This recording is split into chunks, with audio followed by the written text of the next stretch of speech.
आज का दंगल देश की सबसे बड़ी अदालत में चुनाव आयोग बनाम विपक्ष की लड़ाई पर है।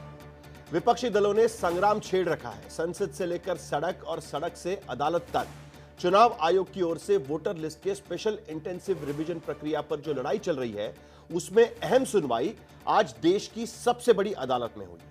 यह सुनवाई कल भी जारी रहने वाली है और दोनों ओर से दलीलें रखी जा रही हैं। विपक्ष की ओर से अदालत में कई याचिकाओं से जुड़े वकील दलीलें रख रहे हैं।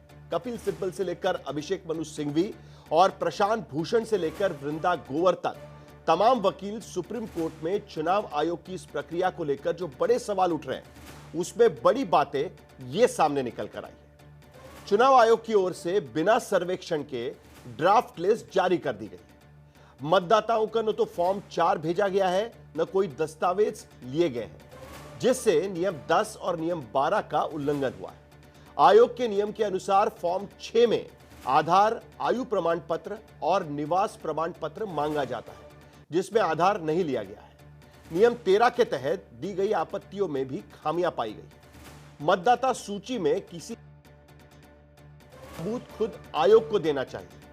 आयोग को मृत्यु, पता बदलने, नागरिक न होने का प्रमाण उस व्यक्ति को देना चाहिए।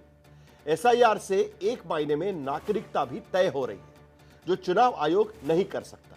यह दरअसल विपक्षी जो वकील है उनकी दलील है। हालांकि आयोग की ओर से अदालत में 2-3 बातें कि अभी तक वोटर लिस्ट से 65 लाख वोट कट रहे हैं।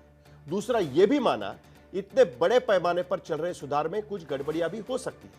मामला इस बार के चुनाव में वोट देने के अधिकार का भी आया है। उस पर भी अदालत ने कहा है कि अगर गड़बड़ी पाई गई तो आचार संहिता से अदालत के आदेश पर कोई असर नहीं पड़ेगा।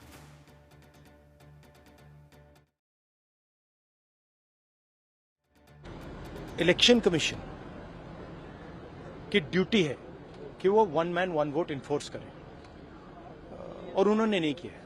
उन्होंने अपनी ड्यूटी नहीं की। तो हम सिर्फ कॉन्स्टिट्यूशन को प्रोटेक्ट कर रहे हैं, उसकी रक्षा कर रहे हैं, संविधान की रक्षा कर रहे हैं, और हम करते रहेंगे, हम रुकेंगे नहीं।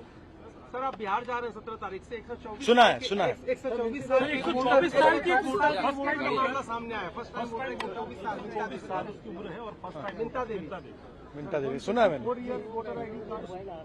अब देखिए, ये बिहार का दुर्भाग्य है और आप देख रहे हैं लगातार जो है कई वोटर्स का जो है नाम जो है कटा हुआ है और कई लोगों के पास डॉक्यूमेंट नहीं है, और कितने बिहार के लोग जो है बाहर जो है गए हुए हैं जो बिहार में ही वोट डालते हैं। तो ये तो एक पूरी तरीके से एक षड्यंत्र है भाजपा का, और भाजपा इलेक्शन कमीशन को आगे करके अपना काम करवा रहा है। जो हम लोग निकलेंगे, राहुल जी आएंगे, हम लोग साथ में जो है सड़कों पर बिहार में भ्रमण करेंगे, लोगों को जागरूक करेंगे। हमने अपना बिल को पास करने का हमने प्रक्रिया शुरू कर दिया है।